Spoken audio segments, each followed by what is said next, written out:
Jika menyebut nama Syekh Siti Jenar, mungkin terdengar tidak asing di kalangan umat muslim di Indonesia yang mendalami dunia tasawuf. Syekh Siti Jenar merupakan seorang tokoh dakwah agama Islam di Tanah Jawa pada saat Kerajaan Demak berkuasa. Syekh Siti Jenar dikenal sebagai tokoh yang dianggap kontroversial. Terlepas dari ajarannya yang dianggap tidak sejalan dengan Wali Songo, nyatanya Syekh Siti Jenar turut andil dalam penyebaran agama Islam di Pulau Jawa. Sejarah Syekh Siti Jenar pada dasarnya masih simpang siur, namun dikutip dari berbagai literasi yang ada, Syekh Siti Jenar sebenarnya merupakan putra seorang ulama dari Malaka yang bernama Syekh Datuk Saleh. Beliau lahir di Cirebon sekitar tahun 1426 Masehi dengan nama kecil Raden Hasan Ali. Syekh Siti Jenar memiliki banyak julukan. Nama Siti Jenar sendiri berasal dari bahasa Jawa, yaitu Siti yang berarti tanah dan Jenar yang artinya kuning. Syekh Datuk Saleh wafat pada saat Syekh Siti Jenar berusia sekitar 2 bulan. Semenjak itu beliau diasuh oleh ibunya dan bertumbuh kembang bersama dengan sepupunya, yaitu Syekh Datuk Kafi, yang belajar di pesantren Giri Amparan Jati. Dari Syekh Datuk Kafi inilah ketertarikan Syekh Siti Jenar dengan tasawuf bermula. Di sana beliau belajar ilmu-ilmu agama. Bahkan Syekh Siti Jenar diketahui telah berhasil menghafalkan Al-Quran di usianya yang ke-8.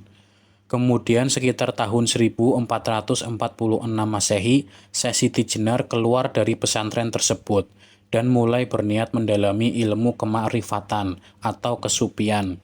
Ma'rifat bisa disebut sebagai ilmu dalam mengenal Tuhan lebih jauh dengan sepenuh hati.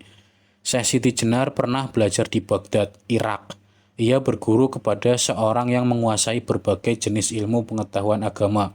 Menurut cerita tutur di kalangan penganut tarekat Akmaliyah, orang itu bernama Abdul Malik Al-Baghdadi, yang kelak akan menjadi mertua Syekh Siti Jenar. Rupanya selama menuntut ilmu di Baghdad, Syekh Siti Jenar lebih berminat mendalami ilmu tasawuf, sehingga ia sangat mendalam penguasaannya atas ilmu tersebut. Bahkan karena kesukaannya pada ilmu tasawuf, ia berguru kepada Syekh Ahmad, yang menganut aliran tarekat Akmaliyah, yang jalur silsilahnya sampai kepada Abu Bakar As-Siddiq. Baghdad yang pada saat itu merupakan pusat peradaban, telah menjadikan pandangan-pandangan Syekh Siti Jenar berbeda dari kelaziman. Ilmu tasawuf oleh Syekh Siti Jenar diformulasikan sedemikian rupa dengan ilmu filsafat dan ilmu mantik atau ilmu logika. Syekh Siti Jenar beranggapan bahwa pengetahuan ma'rifat yang bersifat suprarasional tidak harus dijabarkan dengan sistem isyarat yang bersifat mistis dan tidak bisa dipertanggungjawabkan secara masuk akal. Sebaliknya, pengetahuan ma'rifat harus bisa dijelaskan secara rasional yang bisa diterima akal sehat. Dari Baghdad, Syekh Siti Jenar kemudian pergi ke Malaka untuk berdakwah mengajarkan ilmunya. Dia mendapatkan gelar Syekh Datuk Abdul Jalil. Setelah itu, Syekh Siti Jenar melawat ke Jawa, tepatnya ke Giri Amparan Jati, dan tinggal bersama sepupunya, Syekh Datuk Kahfi. Selama di Giri Amparan Jati, Syekh Siti Jenar menyebarkan agama Islam dan mendapatkan banyak pengikut. Setelah memiliki banyak murid, Syekh Siti Jenar mendirikan sebuah pondok pesantren untuk belajar agama di Dukuh Lemah Abang, Cirebon, sehingga mendapatkan julukan Syekh Lemah Abang. Muridnya datang dari berbagai golongan, dari masyarakat umum sampai bangsawan. Diceritakan dalam Babat Jaka Tingkir bahwa ada 40 orang bangsawan yang berguru kepada Syekh Siti Jenar. Di antaranya seperti Ki Ageng Banyu-Biru, Ki Ageng Pengging, Ki Ageng Tingkir, dan lain-lain. Syekh Siti Jenar mengajak manusia untuk selalu tumbuh berkembang, selalu aktif, progresif, dan positif. Membangkitkan pribadi sejati melalui Tauhid Al-Wujud, atau yang dikenal dengan nama Manunggaling Kawula Gusti. Gerakan yang dilakukan Syekh Siti Jenar bersumbu pada pembebasan kultural yang meliputi pembebasan kemanusiaan dari kungkungan struktur politik yang berdalih agama, sekaligus pembebasan dari pasungan keagamaan yang formalistik. Ajaran yang aplikatif secara lahir batin juga mampu membawa rasa kebebasan bagi para penganutnya. Dengan ajarannya yang meliputi pembebasan manusia dari kungkungan struktur politik yang berdalih agama, maka ajaran Syekh Siti Jenar lebih bisa diterima oleh bangsawan-bangsawan Jawa yang telah memeluk agama Islam ketika Demak masih sibuk dalam penaklukan. Hal inilah yang menjadi perdebatan apakah Syekh Siti Jenar murni ajarannya dianggap menyimpang atau dipolitisasi oleh kerajaan Demak karena takut akan menimbulkan benih-benih pemberontakan. Semakin lama ajaran Syekh Siti Jenar dianggap semakin kontroversial lantaran ia memiliki perbedaan pendapat dengan para wali songo dan tokoh Islam pada saat itu. Dalam sebuah pertemuan yang digelar di Istana Argapura Gresik, Syekh Siti Jenar mengemukakan pendapatnya tentang ketuhanan.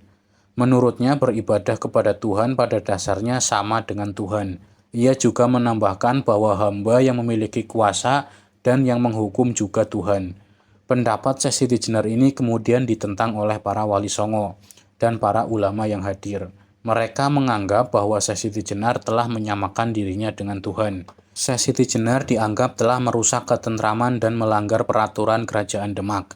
Atas legitimasi dari Sultan Demak, diutuslah beberapa wali untuk menghukum mati Syekh Siti Jenar. Sunan Giri bahkan mengecam Syekh Siti Jenar dengan alasan berani membuka ilmu rahasia yang tak sepantasnya diberikan kepada setiap orang, apalagi masyarakat awam yang baru mengenal Islam. Sunan Giri khawatir karena Syekh Siti Jenar mengajarkan paham itu tanpa ditutup-tutupi kepada murid-muridnya yang tersebar di banyak tempat, yang dapat menyebabkan kesalahpahaman dalam beragama.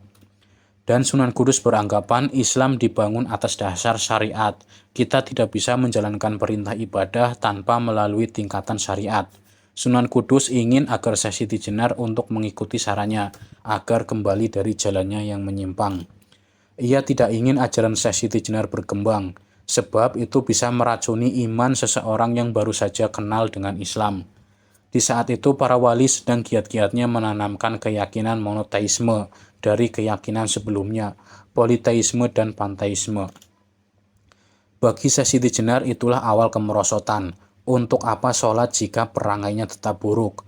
Untuk apa bibir lelah berdoa jika masih menyimpan dengki? Untuk apa berbuat baik tapi kadang masih suka berharap imbalan? Di dalam banyak penuturan kisahnya, ia bukan semata-mata ingin menyikapi sebagai Tuhan. Ia dengan mengaku dirinya Tuhan, ingin mengutuk orang-orang yang mengaku bertugas menjaga kemurnian Islam, tetapi dalam prakteknya melakukannya dengan semena-mena. Ia menolak sikap pura-pura. Syekh Siti Jenar masih kekeh dengan prinsipnya soal ketuhanan, sehingga Dewan Wali Songo tetap menghukum mati Syekh Siti Jenar karena pemikirannya membahayakan masyarakat awam. Syekh Siti Jenar pada saat itu pun menerima putusan tersebut dan meminta agar hukuman segera dilaksanakan. Saat itu berdasarkan kesepakatan para wali yang bertindak sebagai algojo adalah Sunan Kudus dengan keris Ki Kantanaga yang diberikan oleh Sunan Gunung Jati. Eksekusi mati terhadap Syekh Siti Jenar berlangsung di halaman Masjid Agung Cirebon secara terbuka, sehingga semua masyarakat dapat menyaksikan eksekusi tersebut. Yang paling populer cerita tentang hukuman Syekh Siti Jenar tentu versi dibakar di alun-alun Keraton Demak, di mana diceritakan Syekh Siti Jenar tidak mempan dibakar api hingga atas kehendak Syekh Siti Jenar sendiri akhirnya api membakar dan menjadikannya abu.